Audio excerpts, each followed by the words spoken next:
خب سلام بچه ها، اومدیم با آموزش آستین پاپیونی. بچه ها ببینید، برای آستین پاپیونی شما حتما باید از جایی که میخواین اون حالت کلوشی و پاپیونی شروع بشه، حتما باید یا حدود آرنج باشه، بالای آرنج باشه، مثلا 2-3 سانت، یا اینکه مثلا یه 2-3 سانت زیرش.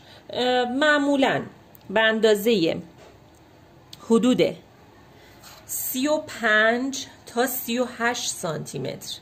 خب از ابتدای کار میایم تا پایین، بالای آستین رو جدا میکنیم به نسبت پایین آستین. ببینید این دیگه ما کار به این تیکه نداریم، مثل این کاری به این تیکه دیگه نداریم، برشش میدیم.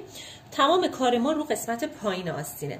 ببینید از پهلوهای آستین هول و هوش 5 تا 10 سانتی متر خارج بشید. این 5 تا 10 سانتی متر بستگی با سلیقه‌ای به خودتون داره که چقدر بخواین آستینتون حالت کلوشی بمونه. وصل میکنید به اون قسمت‌های صورتی. این خط وسط خطیه که شما باید برش بدید. درسته؟ بچه ها بهترین کار اینه که من الان هلالشم بکشم. این قسمت آستین یه حالت هلال میخوره. من اینجا یه هلال اینجوری میکشم. 2 سمت باید عین هم باشه. بستگی داره، میتونید هلالتون رو مثلا از بالاتر هم بکشید، فرقی نمیکنه. مثلا من اینو به این صورت هلال میکنم، 2 سمتتون هم یکی باشه با هم دیگه. این میشه هلال من. خب میتونید این هلال تا اینجا باشه، اصلا فرقی نمیکنه. من خودم این قسمت رو 0.5 سانت از این ور، 0.5 سانت از این ور میخوام آستینم رو حالت یکم خالی کنم. نمیخوام این قسمت ها به هم برسن. پس توی الگو این قسمت 0.5 سانت از این ور خط، 0.5 سانت از اون ور خط، این قسمت رو خالی میکنم. این قسمت رو برش میدم. خب حالا میام هلالم رو میکشم. هلالم رو با سبز میکشم. گفتم اون کار رو میتونید برای کار اول میتونید انجام بدید، ولی من میخوام یه روش دیگه انجام بدم. این میشه خط اصلی من. این 0.5 سانتی که اومدم این ور رو با سبز مشخص میکنم. این 0.5 سانت هم از این ور با این خط مشخص میکنم. حالا اینجا میام هلال میکشم. میخوام هلالم هم یه خورده‌ای حالت بازتر باشه، به این صورت. اوکی؟ خب حالا میام برش میدم. تکه بالای کارمو که قبلا هم یکی ازش برش دادم، کارش ندارم، دور تا دورش رو برش میدم، میشه این. تکه پایین کارم دور تا دور کارتون رو برش بدین. این قسمت های این شکلی این میشه. خب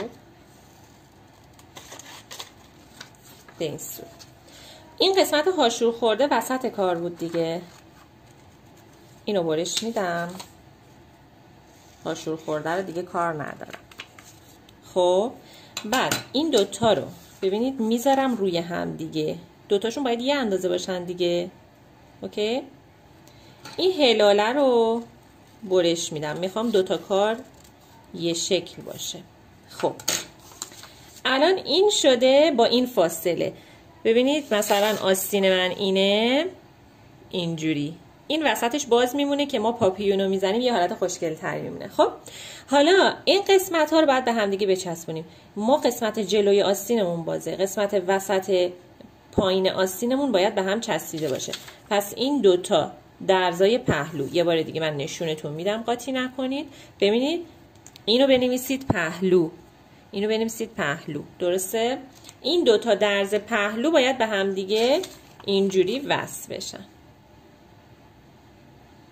به این صورت ما آستینمون آماده میشه. بچه ببینید بچه ها بعضی ها دوست دارن عوضمان طبیعی بخوره. این خط اصلی آستینمون بود که به اندازه 5 تا 10 سانت ازش این مثلث ها رو خارج شدیم. درسته؟ این مثلث ها همون 5 تا 10 سانتیه که ما از آستین خارج شدیم. شما میتونید این 5 تا 10 سانت رو خارج نشین. بعد از اینکه الگوتون و هلالتون و چیزاتون رو کشیدین، میخواین دوتا پهلوها رو به هم وصل کنید دیگه. فکر کنید این 5 تا 10 سانت ها رو ما اصلا نداریم، الگوی صاف داریم، اصلا اضافه نکردیم. این دوتا رو میخواین به هم وصل کنید. ببینید وقتی میخواین به هم وصل کنید باید یه خط صاف بشه، درسته؟ اینجا یه مثلث ایجاد میشه. این میشه عوضمان طبیعیتون که من الان چسب میزنم اینو. بعضیا دوست دارن عوضمان طبیعی بخوره یا مثلا خیلی کلوش نشه.